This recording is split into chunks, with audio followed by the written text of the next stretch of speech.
Hey, welcome to the Empowering Minds Mental Health Podcast, the podcast where we have real and honest conversations about mental health. Today, I'm joined by Kyle Miller, a personal empowerment coach who helps people heal from past trauma, build resilience, and create a life they truly love. And I'm excited to have him here to share his journey and the work that he does. So I'm going to let him tell you a little bit more about his work. Kyle, thank you for coming on. Thank you for having me on. I'm really excited about this. Thank you. I specialize in helping people heal from narcissistic abuse is really how I market myself. I am a personal empowerment coach because that's kind of really what I do. But once we get past all of the narcissistic abuse and all of that, then there's all of the other things for most people to work through because Mhm. usually the narcissist is simply the tip of the iceberg, of all of the things that have gone on in our lives, Mhm. and then that is kind of the surface level result of everything. So unfortunately for a lot of us. Absolutely. Okay. So now that you've told us a little bit about yourself, for those who might not be familiar, can you explain what narcissistic abuse is? So a lot of times it's much more of the emotional side. I mean, the physical abuse is very easy to see. You know when somebody hits you, it's very obvious. Mhm. And so with the emotional abuse, and I say, I say narcissistic abuse, it's kind of a catch-all, for these people. And there's a lot of different tendencies that we look at, whether or not it's the gaslighting and manipulation and a lot of other things. But the one of the main differentiators that I look at is someone that doesn't have empathy or compassion or accountability. And um, and so with the emotional abuse, it's really confusing and hard to root out. A lot of times, my clients come to me thinking that either they're the narcissist or they're just crazy or both. And and so with the emotional abuse, it's usually not just one thing that happened. With physical abuse, you can see that thing that happened where they hit you. And with emotional abuse, a lot of times, especially with narcissists, it's a setup. So you can point to this thing that happened that was, emotionally, triggering, or however you want to say that. But that thing isn't the abuse necessarily. I mean, it's part of it, but it's this thing and this thing and this thing and this thing and this thing and this thing, and then you string them all together and look at that, and that is how the abuse shows up a lot of times, which makes it very, very hard to figure out what's going on, especially when they're trying to keep us in the midst of chaos and overwhelm. Mhm. And so we can see the one thing that happens at a time, but they keep us overwhelmed to the best of their ability, so that we don't see the whole picture of everything that's happening. And I think it's one of the most insidious forms of abuse, emotional abuse, and narcissists are really good at it. I hate to say Mhm. that they're good, at anything, but they're good at the abuse and manipulation. So it's a very confusing thing to go through. Okay. Now, this is it is a little bit off script, but you said a key word, and I hear it a lot, and that is the term gaslighting. Yeah. I'll say in my experience, I can't say for everyone else, but Mhm. sometimes it's used in the wrong context. Can, Oh, so much. can, you, Yes, yeah, I can I you talk agree. about that a little bit? And the same thing with narcissism. They're buzzwords. So somebody doesn't do what you like, and they're a narcissist. And that is so not true. Mm. And I'll touch on the narcissism first, and then touch on the gaslighting.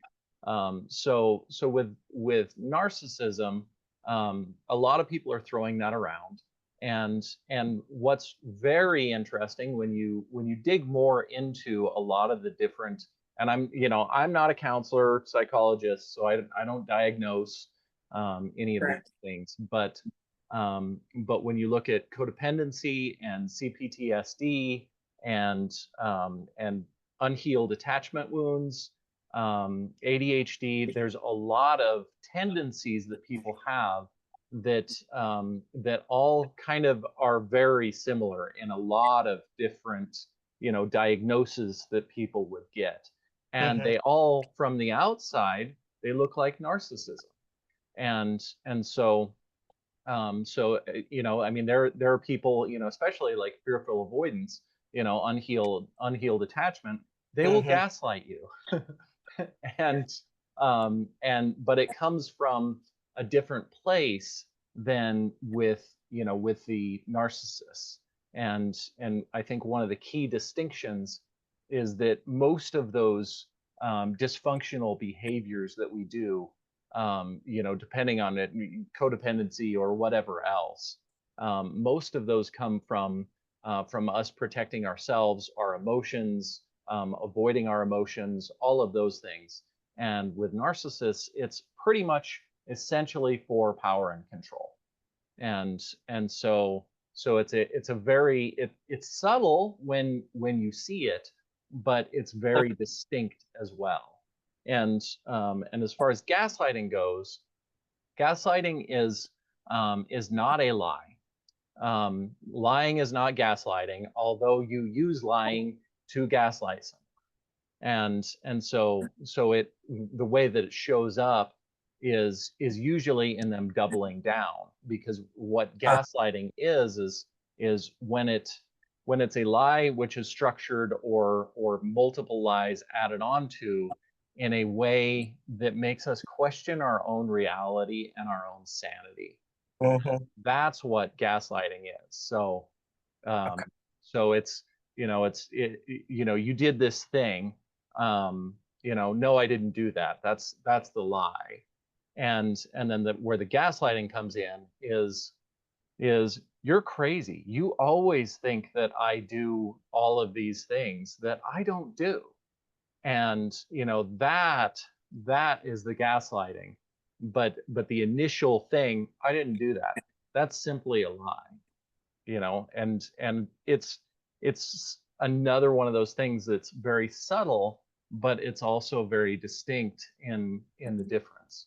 But it's hard to figure out when you're in the moment. In the Right. moment, in the chaos and the drama, it's really hard to figure it out and discern, between what's actually happening. Right. Thank you for that clarity, because that Yeah. also provides some education and awareness around those terms. Yeah. So I wanted to talk to you a little bit too. Can you talk about common effects of narcissistic abuse, healing journeys, and or any myths or insights that you would like to share today? Yeah, I think that a lot of the things, and like I said before, that a lot of my clients come to me, Mm-hmm. and they feel like they're crazy. They're not sure what's going on. They a lot of times think that they are the problem in these relationships. I certainly did for a long time. I thought that I was the entire problem in the relationship, and that I just was messing everything up and ruining my family. And that is a regular thing that's going on. A lot of them question if they're a narcissist. I certainly questioned if I was a narcissist. Mm-hmm. If you are questioning if you are the narcissist, most likely, most often, you are not the narcissist. There are some self-aware narcissists, and I'm grateful for those that are doing the work to at least try to be less abusive to other people. Um, Mm-hmm. but that's a lot of the big overall trends and patterns is we feel like we're crazy, and we feel like we're the problem, and a lot of times we feel like we're the narcissist as well, or the abusive person, because they've manipulated everything Mm-hmm. in a way that they put everything back on us. The regular conversations was it was like, okay, here's a problem that's going on in my relationship. I'm going to go talk to her and address this. And then I would leave the conversation going, I don't know why I'm the problem or why I caused all of this, but she very clearly articulated how I was the problem in this whole thing, and we didn't really get any resolution as far as what the actual problem that I went to her with was, but I walked away feeling really crazy and like I'm the problem and very confused because I wasn't sure exactly how I was the problem, even though she was very convinced and articulated very well how it was that Mm-hmm. I was the problem. Okay. So, Now, with that scenario you just gave, you were saying you left the conversation kind of like more confused than you were before going into the conversation. mhm, Nothing was resolved, right? So, can you share yeah. any practical tips or advice for listeners who may be going through the same thing? Yeah, I think one of the biggest things is having some sort of outside resource. And I know that's one of the big things. And I a lot of people will argue about this. And I think, there you should have, I don't want to shit on anybody, but you should have people in your life that you can talk to about the other things going on in your life. And I know a lot of people argue with that, and I will stand against that. It's very different for you to have a complaining session about about your relationship and the person and all of that. That's very different than going to a friend and saying, I'm struggling here, and Mm-hmm. and I don't know what's going on, and I need some help and some clarity in what's happening in my relationship, and I can't figure this out because I went to a friend of mine, and I had said something of, because for years I literally believed that I didn't have any empathy or compassion for anyone else. I literally believed that for years. Mm-hmm. And I said that to him, and I said, I'm just destroying their lives and I don't understand and I can't figure this out. I just don't have any empathy or compassion. And he said, well, I call F and BS on that. And that was a pivotal moment. Mm-hmm. That hit me like a ton of bricks. And it's one of the most meaningful things, because I started to then question, maybe I wasn't the entire problem in this relationship. Mm-hmm. And and so I think having other people that you can talk to, and there's a lot of people online, good people that you can talk to. ChatGPT is very helpful, or any of the other AI. You can take conversations and Mm-hmm. put them into ChatGPT and just ask, what do you see from this conversation? And that can give you some clarity. But I think really the big sign is, if you feel like you're crazy all the time and you never get any resolution in arguments in your relationship, if you're not moving forward, it's the same arguments all the time, that is not healthy. There's something wrong with something in that relationship. And Mm-hmm. if they're not willing to work on it, then it's just not going to be a healthy relationship. And I do want to also say, um, relationship counseling, marriage counseling, anything like that, especially if it is with a narcissist or a toxic person, it is probably going to be really awful and make things worse. And Mm-hmm. I really hate to say that, but that is the honest truth. And a lot of the counselors, they don't they aren't necessarily able to see it. A lot of them have no idea of narcissism. They have a basic understanding of it, but they don't really understand what that dynamic looks like in relationships. And so a lot of times the narcissist will use the counselor to beat you up more because they will very clearly articulate how you're doing all of these things and everything's wrong. And so they will triangulate and use the therapist to beat you up in the relationship, in the session. Or they will simply stop going if it's a good switched on therapist, and they're out there. They are out there for sure. And so if it's a good switched on one and they start getting called out on their stuff, then they will simply say, this is abusive, and or something of the sort, and I'm not going back to that because I'm not going to go into there and have you guys beat up on me. And that was what I experienced. And so they kind of, in a way, they almost threaten the counselor as well. You guys are just beating up on me, and I'm not going to stand for this, and this isn't okay. And then if the counselor is not really switched on, then they will be able to turn everything around and then use the counselor to start beating up you in the sessions. So that's very hard. Wow. Okay, you said a key word, support. And so Yeah. that's where I feel like you come in. And so I Yeah. wanted you to share any final resonating thoughts. And I also wanted you to share your contact information so that people could reach out to you for potential um, services, coaching services. Yeah. Yeah. Yeah. I think the big thing is having somebody that really understands.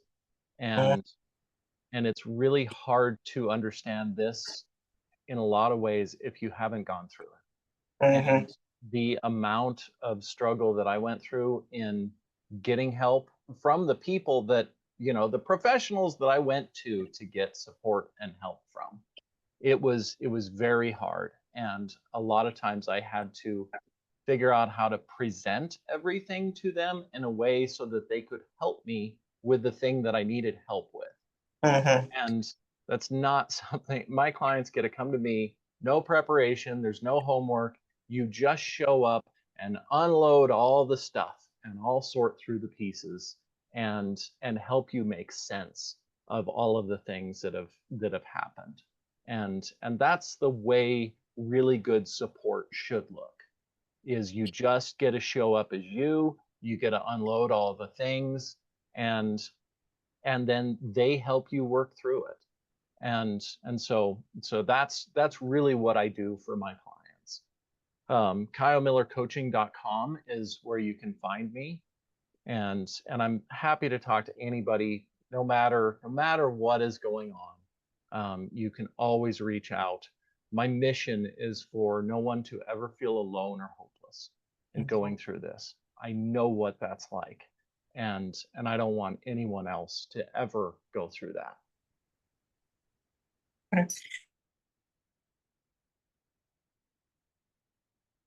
Stigmas around different aspects of mental health.